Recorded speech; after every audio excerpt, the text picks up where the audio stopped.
Today I'm going to be taking a look at the BetaFPV Pavo30. This is a 3-inch Cinewhoop and it's available in both analog and DJI variants. This is the HD VTX DJI variant and it comes in this sealed box. First time opening the box, let's see what we get inside. So we have got some of the 3-inch propellers and what looks like a 90-degree connector for the flight controller. There's also an adapter which goes from the original BetaFPV naked GoPro Beck connector to an SMO 4K camera connector. This is a 20mm camera adapter, so I guess if you want to use a larger camera such as the Nebula Pro, because this is the Nebula Nano, or I suppose you could use this as well to retrofit an analog micro camera, and we've got a small Allen key. Then we have got the quadcopter, and the only thing left in the box is this card with some QR codes on it. It says it's for orders and product support, so no manual in the box. So this guy on appearance looks very similar to the BetaFPV 95X V3, but as you can see it's quite a bit bigger, and it might look small on the camera but it's got quite a presence compared to this guy, and that's because this is a 2.5-inch model and this is a 3-inch model using the Gemfan D76 5-blade propellers.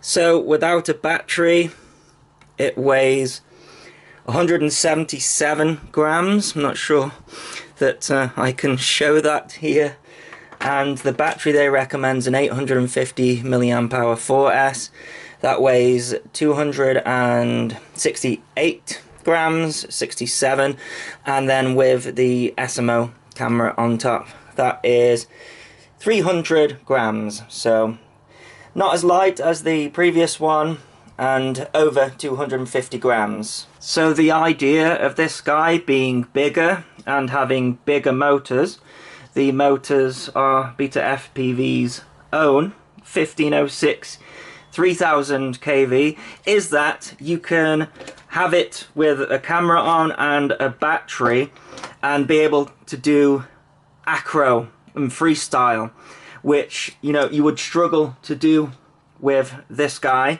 because you will get yaw washout. It's underpowered for its weight, and what they are saying, I haven't tested it yet, is that you can fly this like a freestyle model, which should allow you to get much more interesting shots with one of these SMO cameras or a naked GoPro. You can see that the motors have got nuts on them rather than 2 screws each side, and those nuts do get very close to the ground, so have to be careful with that when flying off grass.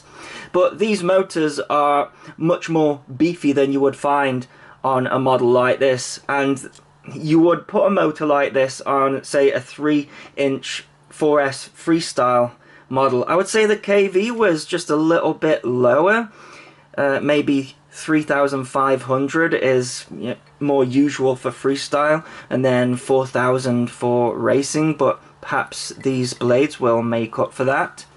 The guts have been upgraded, so the flight controller and ESCs, it's an all-in-one board. It's an F722 with 35 amp BL Heli S ESCs, so not BL Heli 32. And this has got the Nebula Nano camera up front. I would have preferred the Pro. I really don't think that going with the Nano is going to reduce the weight that much, and you'll get much better quality out of the Pro camera. The camera tilt is 0 to 60. As I said, you can get it with an analog VTX, but it's not very powerful. It's the MO2 25 to 250 milliwatt VTX, which it's fine for around about 200 meters behind objects, but other than that you may struggle with it. We have got an XT30 connector, and we also have a fairly grippy strap here, and we've got a battery mat. The antenna is really tiny coming out of the back. And ever since I've been flying these long-range quadcopters that have been coming out, I really appreciate the long antenna. You get amazing reception out of them compared to this tiny one. And I understand why they've done it to some degree, because you're going to be hitting tight gaps with this guy if you are using it in a professional manner. But I would have at least liked to have seen it go as tall as the SMO camera, because that's got to go through any gap that you go through anyways, as well as the battery. And these little tiny antennas here, while robust, they are going to get the signal blocked when the battery or the SMO camera is in the way of it. The port for the Cadex Vista, it's difficult to see because it's really dark, but that is there, and it kind of seems like you would need a 90-degree connector for that, but you're only given a 90-degree connector for the flight controller, which is a little bit lower, and that's there on this side. So yeah, that could be quite tricky to activate the Vista without that other 90-degree connector. Alrighty, let's go for a line of sight flight with this guy. Now I'm having to take off from the bin because the grass is pretty long and there's hardly any clearance. It almost looks like the motor nuts are touching the bin. It's been a while since I've flown from this location, although it looks like other people have been flying here. Drone circle, what have you been up to? Let's drone out sticker. Anyways, I'm gonna put it in angle mode to start off with, and let's arm it. Now this is really just to see how noisy it is. Now I've had a little tinker indoors with it and it sounded really loud indoors, but it's a different kind of loud because we've got more propellers on there, more of a high-pitched sound, and much like a jet, when it gets far away from you it's not as loud at all, but then you bring it close in towards you and then there's a very high-pitched sound. So flick it into acro, I'll show you full throttle. Oh yeah, earbuds would help with that. The thing is though, it is quieter than one of those bigger 3-inch models like the Cinebee. Definitely quieter than one of those, but more of a high-pitched sound. Probably the props doing that. So yeah, let's go for a punch out. I mean, it doesn't have like crazy amount of power, and there's a little bit of a wobble on the descent, but hopefully there's going to be enough power that it's not going to do your washouts. But you know, I can't really show that on the line of sight flight. We'll have to wait for FPV. Lots of these buttercups, I think we would call them, and that would be like a great cinematic shot, but the weather's gone rubbish. But I'm not hearing any oscillations. Then again, I'm not sure I would hear them anyways. Nah, you can usually hear oscillations. It seems to be flying nice acro line of sight.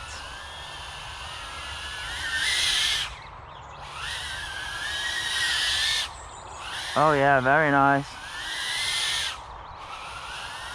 Loops for days, man. Another thing I like as well, I don't know if it's because of the frame. See, the frame doesn't cover the motors, it just covers the prop. But if we look at the camera and the battery, it seems like a really slim profile compared to other Cinewooks. Nice big loop. So yeah, I'm liking the profile of it. I wish that antenna was longer.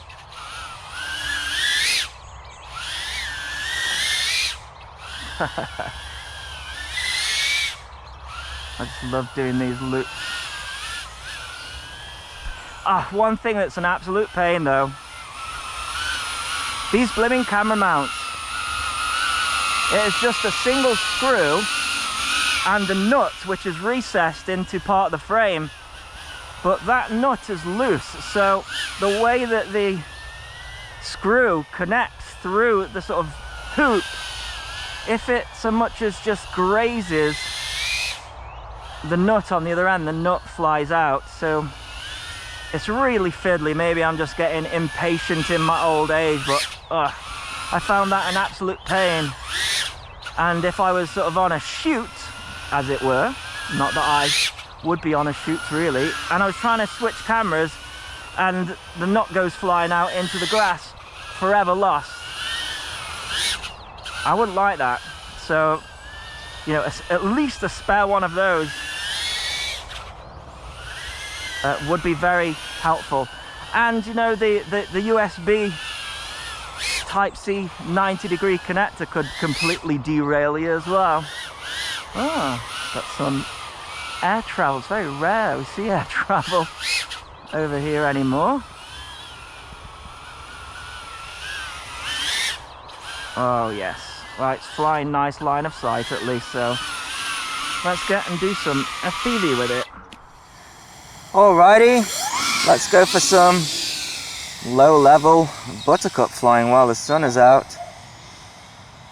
I don't imagine this is gonna last for very long. I've been waiting all day for the clouds to clear.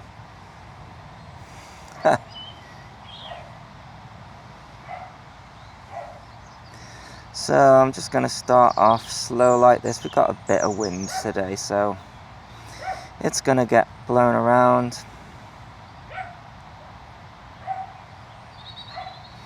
I have to say, the image through the Nebula Nano camera looking pretty good.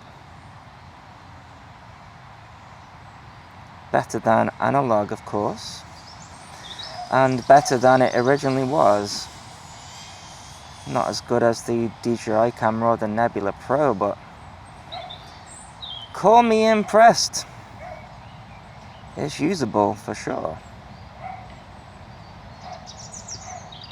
Haha. Getting close to these buttercups here. A little bit windy today. We got buttercups, dandelions. They're whacking the frame. Have to be careful not to get too low. Alright, let's go for a bit of acro here. And I'm looking for your washout really, which is really prominent in the dive. So let's go for a dive. And then it's when you pull out. Oh, we've got a bit, but I didn't add any throttle.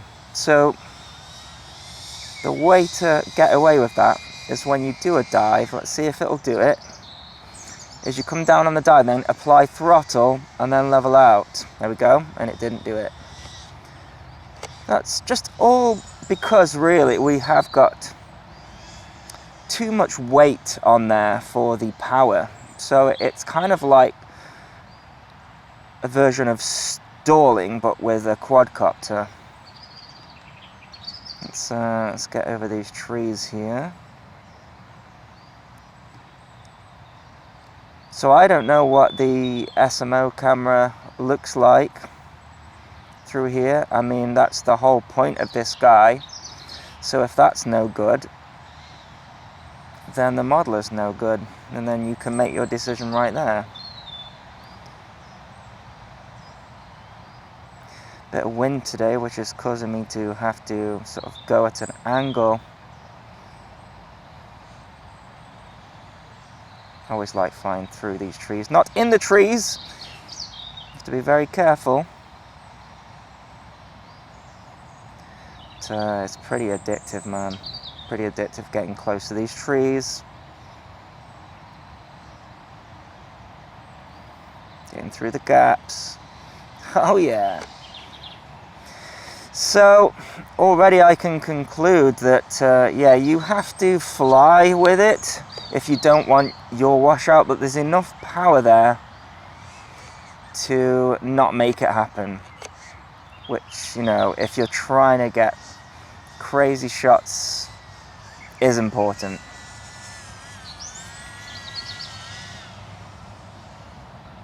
Like that gap there. Too much wind. So what are we at here? It says nearly a 4-minute flight time, and we're at 14.4 volts.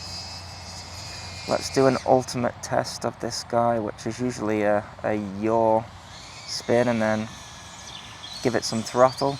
It's fine. It's fine. Where's my tree dive gone? Gotta be careful here.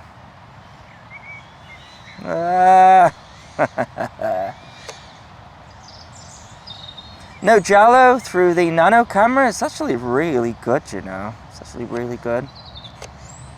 Looks like we're going to get a decent flight time after this compared to, you know, other Cinewhoop. So gets my thumbs up already for the flight time. Of course, it's nowhere near on par with these long-range quadcopters that we see now, but the high-pitch whine of the props is getting the dog barking. But yeah, man, this is cool. I like this. I can definitely see myself using this guy if ever I need, you know, to do like a cinema stuff. Well, the voltage is coming down quickly, so better come in for a landing. There you go. That is my review of the Pavo30 by BetaFPV. I'll put a link in the video description, as well as a pinned comment if you wish to get one. And as always, thanks so much for watching. Please continue to subscribe. Cheers.